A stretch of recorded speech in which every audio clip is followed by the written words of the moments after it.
حضرت بابا تاجالدین رحمۃ اللہ علیہ کا شمار ان اولیاء اکرام کے زمرے میں کیا جاتا ہے جنہوں نے دین کی خدمت کی خاطر زندگی کی آسائشیں تجدید اور حقوق العباد کرنے میں ایسی مثالی زندگی گزاری جو ہر انسان کے لیے قابل تعظیم و تقلید ہیں۔ وہ ہر مذہب و ملت کے لوگوں سے محبت اور انسیت رکھتے تھے۔ انہوں نے اپنے دور میں اور ایک ایسے خطے میں جہاں ان کی اشد ضرورت تھی دین اسلام کی وہ خدمت کی جو اپنی مثال آپ ہیں۔ بابا صاحب رحمۃ اللہ علیہ نے جس عجز و انکساری کا اپنی زندگی میں اظہار کیا وہ ایک انسان کی زندگی کی عملی زندگی کا عظیم نمونہ ہے۔ حضرت بابا تاج الدین رحمۃ اللہ علیہ نے اپنی زندگی دین کی خدمت اور عوام الناس کو راہ ہدایت دکھانے میں صرف کی۔ تو آئیے حضرت بابا تاج الدین رحمۃ اللہ علیہ کی سوانح حیات پر نظر ڈالتے ہیں۔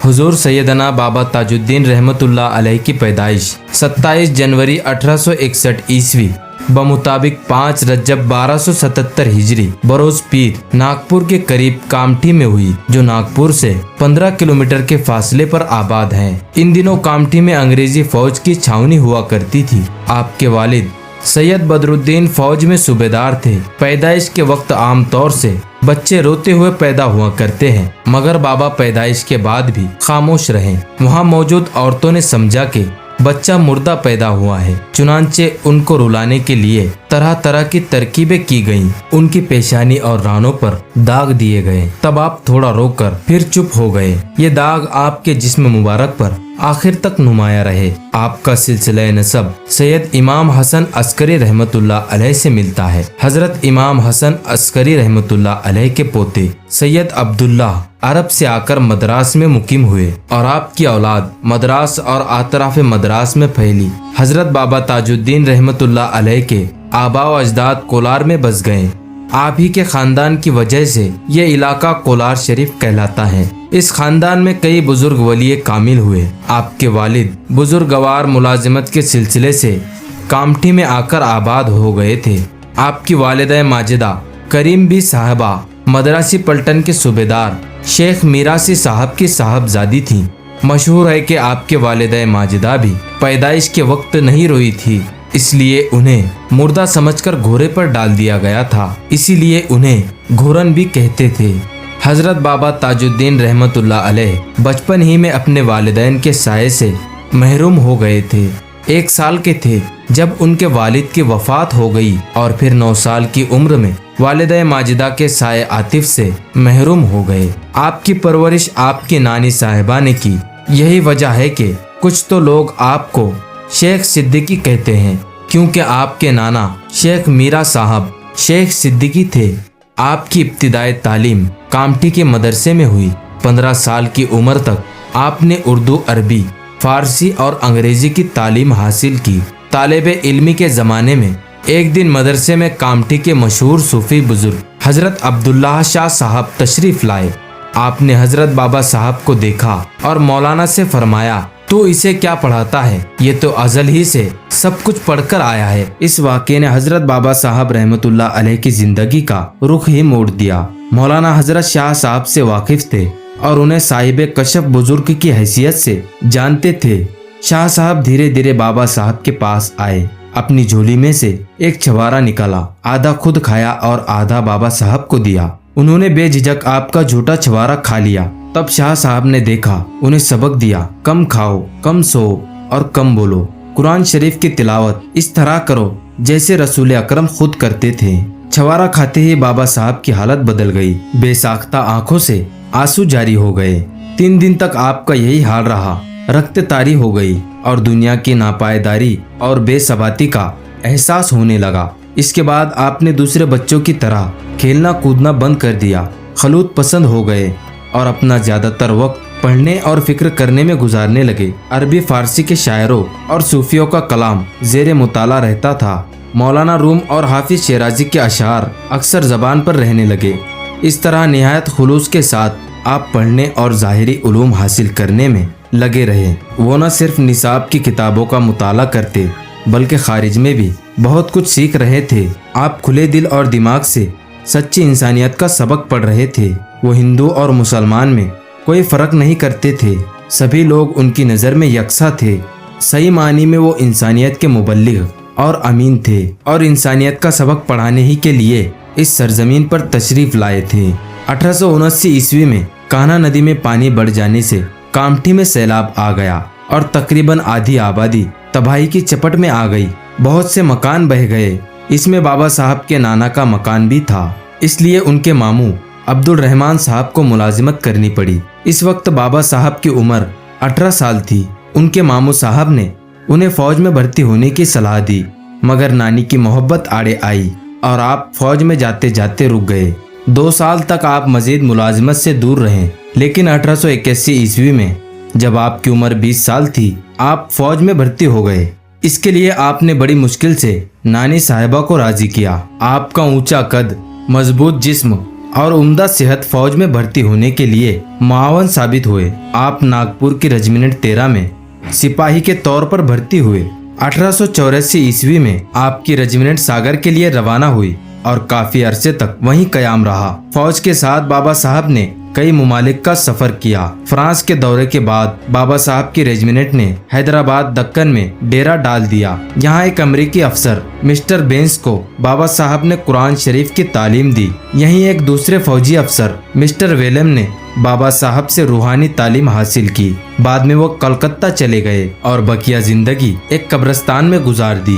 आप नमाज के इस कदर पाबंद थे कि नमाज के मुकाबले में किसी चीज की परवाह नहीं करते। फौज के मुलाजिमत के दौरान भी बाबा साहब हमेशा नमाज और रियाजत में पाबंदी करते थे और इसमें कभी नागा नहीं होने देते। उनकी रोजमर्रा की जिंदगी में एक नज़म था। अपने फौजी कामों से फारिग होकर बाबा साहब हजरत दाऊद मक्की साहब की दरगाह पर चले जाते थे और रातों को मुजाहिदा करते थे। अक्सर रातों को आप वहीं रुक जाते और सारी रात रियाजत में मसरूफ रहते।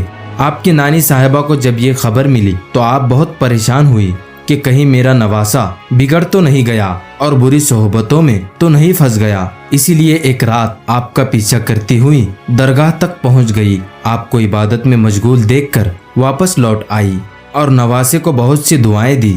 जब सुबह को हुजूर बाबा साहब दरगाह से वापस आए तो नानी साहबा ने नाश्ते के लिए कहा तो आपने हाथ के पत्थर दिखाकर कहा, नानी अम्मा मैं तो ये लड्डू पेड़े खाता हूँ, आप मेरे लिए नाश्ते की फिक्र ना करें। इस तरह जब तक आप सागर में मुकीम रहे, आप मामूल के मुताबिक हजरत दाऊद मक्की साहब की दरगाह में जाते रहे और इबादत और रियाजत में मसरूफ रहे। रफ्ता रफ्ता आप पर जज्ब तारी होने लगा और मुलाजिमत से दिल अदब गया। आप अपने फौजी अफसर के पास पहुँचे और मुलाजिमत से सबकदोश होने की ख्वाहिश जाहिर की। सूबेदार ने कहा कि आपकी तरक्की होने वाली है, ऐसे में मुलाजिमत से सबकदोश होना मुनासिब नहीं। आपने फरमाया कि मेरी जो तरक्की होने वाली है वो तो मुझे मिल गई, आप किस तरक्की की बात करते हैं। आपने वर्दी उतार कर रख दी और फौजी इहाते से बाहर आ गए। इस वक्त आपके जिस्म पर टाट का जुब्बा था। फौजी अफसर ने समझाया ये पागल हो गए हैं, इसलिए उसने सबको खबर दी। आपके मामू अब्दुल रहमान के ससुर जहूर बेग इसी प्लाटून में थे। उन्होंने आपकी नानी को फौरन कामठी में इत्तला भिजवाई और ममता की मारी नानी फौरन दौड़ी चली आई। नानी ने सागर में आकर नवासे को जिस हाल में देखा उससे उन्हें बहुत तकलीफ पहुंची। बाबा साहब अपने तन बदन का होश भुलाए सागर के गली कूचों में खाक छान रहे थे। उन्हें ना तो कपड़ों का होश था और ना खाने का ख्याल, बस घूमे जा रहे थे जैसे किसी चीज की तलाश हो। कभी जंगल की तरफ तो कभी किसी पेड़ के नीचे घंटों मुराकबा में बैठे रहते। नानी ने समझाया तो बिल्कुल पागल हो गए हैं, इसलिए उन्हें कामठी ले आई। ये 1884 ईस्वी की बात है। नानी के दिल में बाबा साहब के पागल होने की बात बैठ गई थी और वो उनका इलाज कराना चाहती थी। बड़े बड़े हकीम और वेद बुलाए गए, लेकिन सब बेकार गया और मर्ज बढ़ता गया। जो जो दवा की, इलाज के बाद तावीज गणे, भला इस आशिक का क्या इलाज कर सकते थे जिसने ये रोग खुद लगाया था। अब वो मामूली इंसान नहीं रहे थे जिस पर दवाओं या दुआओं का असर होता। अब बाबा साहब पूरी तरह मजजूब हो चुके थे, जिन्हें दुनिया से कोई सरोकार नहीं होता, बस अल्लाह ही अल्लाह होता है और उसके इश्क के सिवा कुछ दिखाई नहीं देता। इस तरह बाबा अक्सर भूखे प्यासे कभी धूप में खड़े रहते और कभी गली कूचों में घूमते दिखाई देते। इस रम से नावाकिफ और बेवकूफ लोग उन्हें पागल कहने लगे। कामठी में बच्चों के गिरोह बाबा के पीछे झुंड बनाकर घूमते और पत्थर मारते थे। लेकिन बाबा साहब कभी उन पर नाराज नहीं होते थे। वो हंसते रहते और पत्थरों को इकट्ठा कर लेते थे। अगर कोई बड़ी उम्र का आदमी बच्चों को रोकता तो बाबा उस पर नाराज होते। इसी बीच बाबा साहब की नानी का इंतकाल हो गया। अब उनके मामू अब्दुल रहमान ही उनके सरपरस्त बने। वो महकमा जंगलात में मुलाजिम थे और चांदा में तैनात थे। वो कामठी आकर बाबा साहब को अपने साथ चांदा ले गए। वहाँ जंगली कबाइल और जादू टोना करने वाले बड़ी तादाद में रहते थे। उनके मामू ने उन लोगों से भी इलाज कराया, मगर सब बेसुध रहा। बाबा साहब का मर्ज तो लाइलाज था। भला उनका इलाज कौन कर सकता था? सच्चे आशिक के दर्द निहाल का इलाज तो महबूब का दीदार हुआ करता है। बाबा साहब चांदा के घने जंगलों में घूमते रहते। कभी चांदा के कदीम किले के खंडरों में या किसी बर्च के नीचे मुराकबे में बैठ जाते। उन्हें ना खाने का होश था और ना कपड़ों की जरूरत। जाड़ा, गर्मी या बरसात उन पर कोई असर नहीं करते थे। हार कर मामू साहब फिर उन्हें कामठी में छोड़ गए। अब कामठी में कोई भी उनकी देखभाल करने वाला नहीं था, इसलिए बाबा साहब सड़कों पर आजाद घूमते थे। कभी किसी पुल के नीचे और कभी किसी खंडर में पड़े रहते। कई कई दिन तक खाना नहीं खाते। अगर किसी ने खाने के लिए कुछ दे दिया तो कुत्तों को खिला देते थे। तन पर कोई कपड़ा ना होता, बिल्कुल बरहना रहते। इसी हालत में 4 साल गुजर गए। इन 4 सालों के दौरान आपसे बहुत सी करामतें ज़हूर में आई। लोगों में यकीन बैठ गया कि आप वली हैं। एक दिन आप बाजार से गुजर रहे थे। रास्ते में एक सुनार का मकान पड़ा। बाबा ने कहा, बाबू मकान खाली कर दे। सुनार आपका अकीदतमंद था। उसने फौरन हुक्म की तामील की और मकान को खाली कर दिया। इसी रात मकान में आग लग गई और सब कुछ जलकर राख हो गया। दूसरे दिन जब सुनार ने अपने घर को देखा तो कांप कर रह गया। बाबा की इज्जत उसकी निगाह में और बढ़ गई। बेसाख्ता उसकी आंखों से आंसू जारी हो गए और वो बाबा साहब की तलाश में निकल खड़ा हुआ। ढूंढते ढूंढते एक पुलिया के नीचे बाबा साहब को पा लिया और दौड़कर कदमों में गिर पड़ा। बाबा साहब ने उसे और उसके खानदान को आफत नागहानी से बचा लिया था। अब तो बाबा की शोहरत दूर दूर तक फैल गई और सैकड़ों जरूरतमंद बाबा के पास आने लगे। हर वक्त लोगों की भीड़ घेरे रहती थी। हुजूर बाबा साहब जरूरतमंदों और अकीदतमंदों की रोज अफजो भीड़ से घबराने लगे। अब कामठी में आपके लिए कोई गोशे तन्हाई न था। आपकी रियाजत में भी खलल पड़ने लगा। आपको तन्हाई की जरूरत थी। आखिर एक तरकीब सोची। आपने फरमाया, हम पागल खाने जाएंगे। दूसरे ही दिन बाबा लेडीज क्लब जा पहुँचे, जहाँ कुछ यूरोपियन औरतें टेनिस खेल रही थी। हुजूर बाबा बिल्कुल बरहना उन औरतों के बीच जा खड़े हुए। अंग्रेज औरतों में कोहराम मच गया और उन्होंने पुलिस को बुलाकर बाबा साहब को उसके हवाले कर दिया और पागल खाने भिजवा दिया। आपकी दिली मुराद पूरी हुई। आप पुलिस की मार खाकर हंसते रहे और फरमाने लगे, हो जी, हम पागल खाने जाएंगे। इस तरह एक वली पागल बनकर पागल खाने में पहुंच गया। ये वाकया 1892 ईस्वी में पेश आया। हालत जज्ब भी एक तरह का पागलपन है। दुनिया वाले वलियों को हमेशा पागल ही कहते आए हैं, हालांकि वो अल्लाह के इश्क में अपने आप से भी गाफिल हो जाते हैं। पागल खाने में आपको तन्हाई मयस्सर थी और आप ज्यादातर इबादत में मसरूफ रहते थे। इस तरह 16 साल आपने पागल खाने में काट दिए। इन 16 साल के दौरान अजीबो गरीब वाकयात रूनुमा हुए।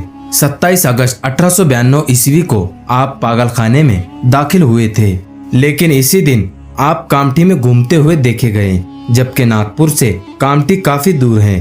पागल खाने के अंग्रेज अफसर अर्दली बाजार से सौदा खरीदने आया था। उसने बाबा साहब को हैरत से देखा और वापस लौटकर अपने अफसर को खबर दी। ये वही फौजी अफसर था जो मैजिस्ट्रेट के हुक्म से बाबा साहब को पागल खाने पहुंचा कर आया था। खबर मिलते ही अंग्रेज अफसर गुस्से से पागल हो उठा और फौरन घोड़े पर सवार होकर बाजार पहुंचा, जहां बाबा साहब एक दरख्त के नीचे धोनी जमाए बैठे थे। अफसर गुस्से से पागल हो उठा और घोड़ा दौड़ाकर नागपुर पहुंचा और जाते ही डॉक्टर पर गर्म होकर दरियाफ्त किया, मैं जो पागल कल पहुंचा गया था कहाँ है? डॉक्टर सटपटा गया और कहा कि वो अपनी कोठरी में बंद है। दोनों जल्दी जल्दी उस कोठरी पर पहुंचे जहां बाबा बंद थे। अफसर ने हैरत से देखा कि बाबा ठीक उसी हालत में कोठरी में बैठे थे जिस हालत में उसने उन्हें दरख्त के नीचे बैठे कामठी में देखा था। अफसर के दिल में बाबा हुजूर से बेपनाह अकीदत पैदा हुई और वो हर इतवार को बाबा के दीदार के लिए माँ बाल बच्चों के आने लगा। उधर बाबा का कामटी में दीदार आम बात हो गई। कभी किसी अकीदतमंद के दरवाजे पर खड़े नजर आते और कभी किसी पेड़ के नीचे धुनी रमाए बैठे होते। पागल खाने के इंचार्ज डॉक्टर अब्दुल हमीद खान थे। एक रात उन्होंने बाबा को पागल खाने में टहलते हुए पाया तो चौकीदार पर बहुत खफा हुए कि तुमने कोठरी को बंद क्यों नहीं किया। चौकीदार ने डॉक्टर साहब को ले जाकर दिखा दिया। कोठरी का ताला लगा था और बाबा उसमें बंद थे। डॉक्टर साहब हैरान होकर कभी ताला देखते और कभी बाबा साहब को। इतने में अंदर से बाबा साहब बोले, क्या देखता है, हवा तो है, आती है और जाती भी है। डॉक्टर साहब कायल हो गए और उनके दिल में भी बेपनाह अकीदत पैदा हो गई और वो भी बाबा साहब की खिदमत में हाजिर होने लगे। एक दिन एक पागल किसी तरह चौकीदार की नजर बचाकर निकल भागा। फरार पागल की बहुत तलाश की गई मगर वो नहीं मिला। डॉक्टर अब्दुल हमीद खां बहुत परेशान थे। बाबा साहब ने फरमाया, फिक्र मत करो, सुबह तक पागल खुद ब खुद आ जाएगा। दूसरे ही दिन वो पागल सुबह ही सुबह पागल खाने के दरवाजे पर खड़ा पाया गया। कर्मचारी पकड़कर अंदर ले आए। डॉक्टर अब्दुल हमीद खान ने दरियाफ्त किया, तुम कहाँ थे? पागल बोला, हम अपने घर जा रहे थे, रास्ते में ताजुद्दीन भाई मिले और वो हमें यहाँ ले आए। मैं दरवाजे पर उन्हीं का इंतजार कर रहा था। अब आपके कर्मचारी पकड़कर अंदर ले आए। डॉक्टर अब्दुल हमीद खां उनके सच्चे अकीदतमंद बन गए और अपने जाती मामूलात में भी बाबा साहब से मशवरा लेने लगे। एक बार डॉक्टर साहब को किसी काम से मुंबई जाना पड़ा। वो बाबा साहब के पास आए और मुंबई जाने की इजाजत मांगी। बाबा साहब खामोश रहे। दूसरी बार डॉक्टर साहब ने वही अल्फाज दोहराए मगर बाबा साहब फिर खामोश रहे। लेकिन जब तीसरी बार उन्होंने वही बात कही तो बाबा साहब बोले, मेरी बात नहीं मानते तो जाओ।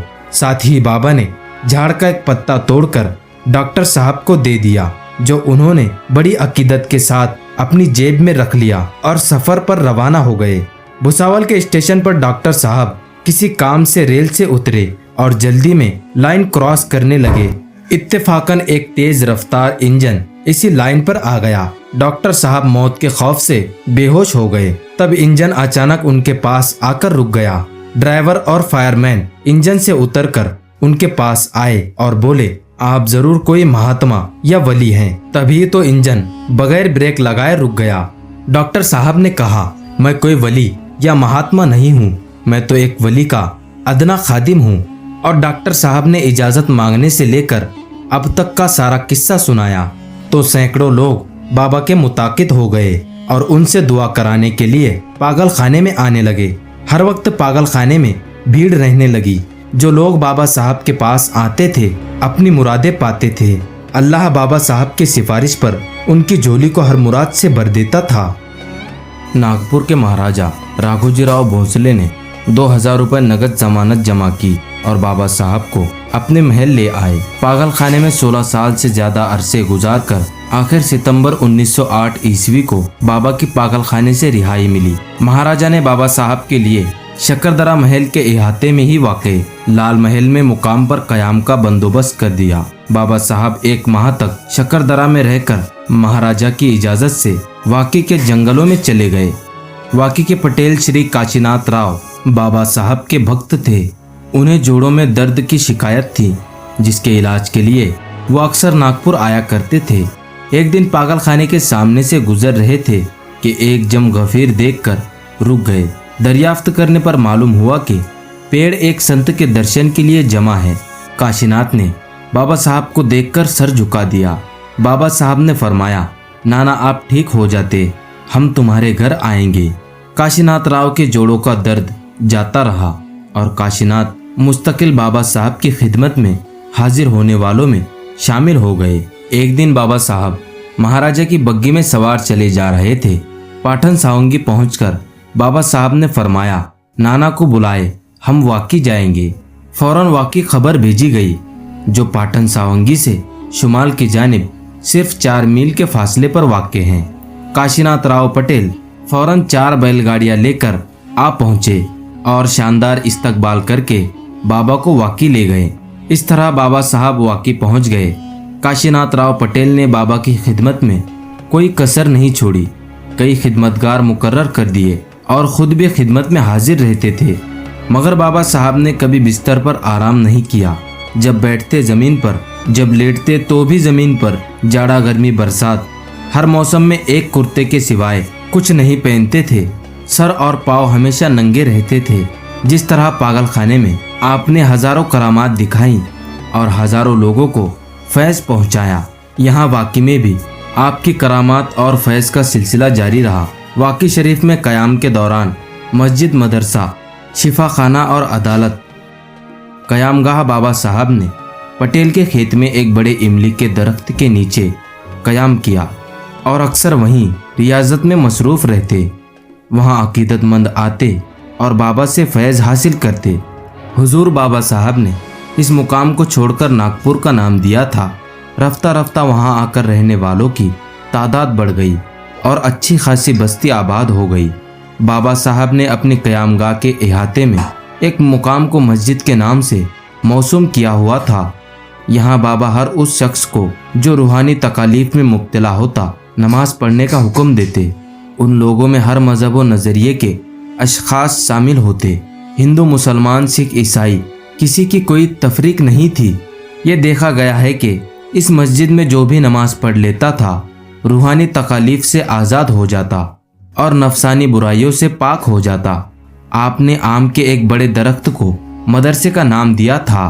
किताबी और रूहानी तालीम का शौक़ ले आने वालों को बाबा मदरसे में क़याम करने का हुक्म देते थे। सैकड़ों तलबा को वहाँ आकर फैज़ पहुँचा और वो किताबी और रूहानी इल्म हासिल करके वहाँ से गए। उनमें से बहुत से ओहदेदार बने, मौलवी बने और पंडित बने। यहाँ भी कोटी तखसीस नहीं थी, बल्कि मदरसा हर एक के लिए खुला हुआ था। आज भी मदरसे का फैज़ बाबा साहब के करम से जारी है। क़यामगाह के मगरिबी सिमत कोई 2 फिरलांग के फासले पर एक आम का दरख्त है जिसे बाबा साहब अस्पताल कहते थे।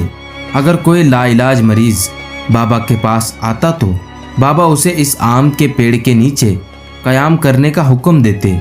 वो वहाँ तब तक रहता जब तक उसे मुकम्मल सेहत न हो जाती।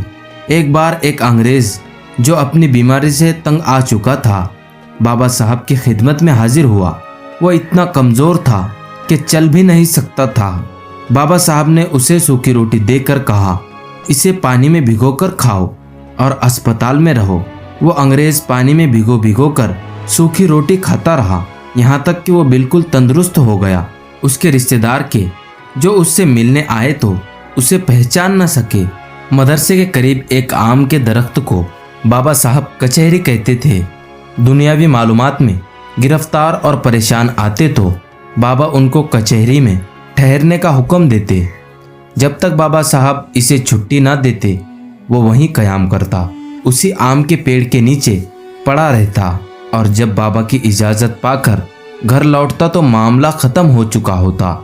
इस तरह सैकड़ों नहीं हज़ारों अकीदतमंदों, मसीहाई और मुश्किल कुशाई की कितने ही ऐसे बाबा के भक्त थे जिन पर अंग्रेज़ों की पुलिस ने मुकदमे कायम किए हुए थे, लेकिन बाबा साहब की अदालत में आकर उन मुकदमों से निजात पा गए। आज भी लोग वहां आकर तार फाइल में अपनी अर्जियात लगा जाते हैं और फैज़ उठा रहे हैं। एक दिन बाबा साहब अपने डेरे के करीब एक नीम के नीचे बैठे थे कि एक मरीज खिदमत में हाजिर हुआ। बाबा ने उसे हुक्म दिया, इसके पत्ते तोड़ते और खा लेते। उस शख्स ने नीम के दरख्त की तरफ देखा और नीम की कड़वाहट का ख्याल करके खड़ा रह गया। बाबा साहब ने फरमाया, कौन कहता है कि इसके पत्ते कड़वे हैं? जहां अपनी निगाह जाती है सब मीठा ही मीठा है। उसने बाबा का हुक्म पाकर एक टहनी से कुछ पत्ते तोड़कर चबाए और हैरत में पड़ गया।